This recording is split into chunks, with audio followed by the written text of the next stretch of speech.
यहाँ पे संकल्प पाटिल जी को समझना है कि अगर एमएसएमई और स्मॉल कैप में ही फ्रॉथ था, तो आज अदानी के स्टॉक इतने ज़्यादा क्यों गिर गए? तो अरे पाटिल अदानी साहब इतना तो ग्रुप के बारे समझाया। में आपने थोड़ा-सा कमेंट किया ही है, लेकिन स्पेसिफिकली जब ये पूछ रहे हैं, तो एक बार रिव्यू कर लेते हैं कि इस ग्रुप के तमाम शेयर जो हैं, वो आज की तारीख में कैसे समझ में आ रहे हैं, क्या दिख रहे हैं? तो एक तो ओवरऑल जो इनका एक कंसर्न है कि भई फ्रॉथ और अदानी ग्रुप मतलब small cap bubble versus Adani group, दोनों चीज़ें मिल नहीं रही थी। आपने इलेक्टोरल बॉन्ड का ज़िक्र किया ही था पहले। तो क्या सिर्फ़ वही एक मसला है या कुछ और भी है?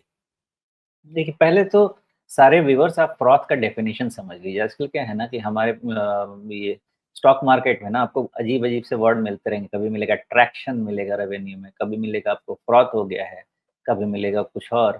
देखिए, ऐसा है कि प्राइस बढ़ रहा है विदाउट अर्निंग सपोर्ट, उसको आप बोलते हैं फ्रॉथ, या उसको आप कभी बोलते हैं इरैशनल एक्सुबरेंस, जो भी आप बोलना चाहें।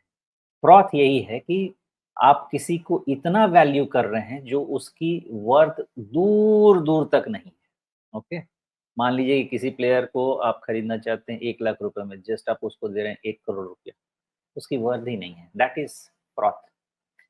तो आप फ्रॉथ जब भी बोलें, तो ध्यान रखें कि उसका वैल्यूएशन और उसका वैल्यूएशन कैसा है given the current market price of the stock, और वहीं पे आप फ्रॉथ को फिट करें।